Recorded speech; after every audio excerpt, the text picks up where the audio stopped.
जो विधियां हैं उसमें सबसे पहली विधि पढ़ने चल रहे हैं प्रत्यक्ष विधि। प्रत्यक्ष विधि से माध्य निकालना बहुत आसान होता है।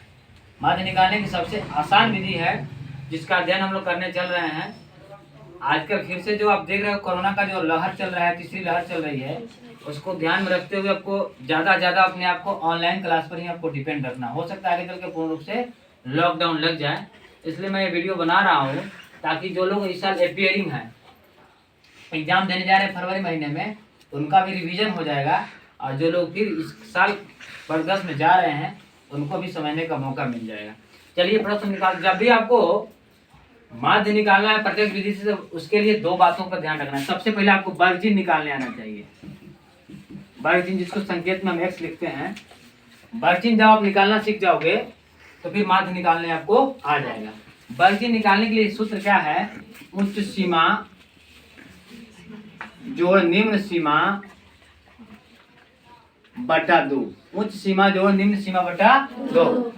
उच्च सीमा में निम्न सीमा को हम, जैसे अभी यहाँ पे हमारा जो वर्ग अंतराल दिख रहा है, इस वर्ग अंतराल पर ध्यान देंगे आप, तो वर्ग अंतराल में बाएं साइड में जो भी मान लिखे गए हैं सब निम्न सीमाएं हैं और दाहिने साइड में जो मान लिखे गए हैं सब उच्च सीमा। ये पहले वर्ग अंतराल को अगर हम देखते हैं तो पहला वर्ग अंतराल जो हमारा 0 से 2 है, तो 0 से 2 में हमको यहाँ पे स्पष्ट रूप से उच्च सीमा हो गया, आपकी उच्च सीमा हो गई 2 और निम्न सीमा हो गई आपकी 0, निम्न सीमा। इसी प्रकार 2 से 4 में 4 हमारी उच्च सीमा है और 2 हमारा निम्न सीमा। इस तरह से उच्च सीमा निम्न सीमा लगभग समझ चुके हैं। चलिए इस प्रश्न को हम बनाने के लिए एक अलग तालिका बनाते हैं जिसमें वर्ग अंतराल लिखेंगे, वर्ग अंतराल के बाद बारंबारता लिखेंगे, बारंबारता के बाद वर्ग चिन्ह निकालेंगे और फिर बारंबारता और वर्ग चिन्ह का गुणनफल ज्ञात करेंगे। ये हमारा पहला सारणी का पहला भाग जिसमें वर्ग अंतराल नोट करना है हमको। यहाँ से हल शुरू हुआ आपका। उसके बाद आपको बारंबारता के लिए F संकेत लगाइएगा, वर्ग चिन्ह x मैं लिख रहा हूँ उसके लिए, और उसके बाद आपको एक निकालना है अगला से सारणी के मान f गुने x जो हो जाएगा आपका fx, बारंबारता और वर्ग चिन्ह का गुणनफल। चलिए पहले हम वर्ग अंतराल को यहाँ पे लिख लें और बारंबारता को लिख लें। वर्ग अंतराल 0 से शुरू हो रहा है, 2 का अंतराल है, 2 से 4, 4 से 6, 6 से 8, 8 से 10, 10 से 12, 12 से 14। बारंबारताएं दी गई हैं 1, 2,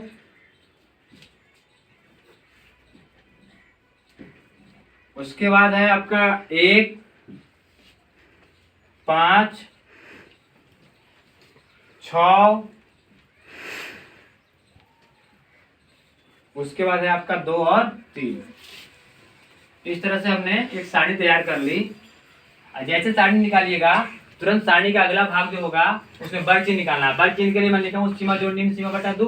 तो चलिए उच्च सीमा में निम्न सीमा को जोड़ कर देखा जाए। उच्च सीमा हमारी क्या है? 2 और 0। 2 में 0 जोड़िएगा क्या आएगा? 2 बटा 2 का मतलब कितना हुआ? 1।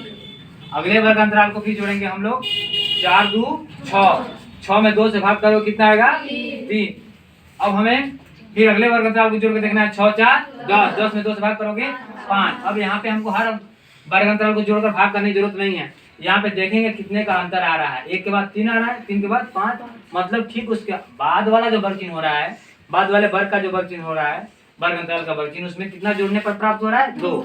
तो अब यहाँ पे सीधे 5 2 7, 7 2 9, 9 2 11, 11 2 13 हो गया कंप्लीट। अब सारणी तैयार हो गई तो आपका उत्तर भी आपको मिल जाने वाला है। f गुने x जैसा लिखा हुआ है, 1 गुने 1 कितना हुआ? 2 गुने 3 6, 1 गुने 5 कितना हुआ? 5 गुने 7, 6 गुने 9 54, 2 गुने 11 22 और आपका 3 गुने 13 39। और उसके बाद जैसे हम जानते हैं कि माध्य निकालने के लिए हम लोग क्या सूत्र लगाते हैं? सिग्मा एफ है प्रत्यक्ष विधि है, सिग्मा एफ एक्स बटा सिग्मा एफ। सिग्मा मतलब कुल योग। चलिए कुल योग निकालते हैं हम। तो कुल योगफल निकालेंगे इसका। कुल योगफल हमने इसको जोड़िएगा तो आपको प्राप्त हो जाएगा 20। फिर यहाँ एफ एक्स का योगफल भी निकालिएगा तो आपको आएगा 162।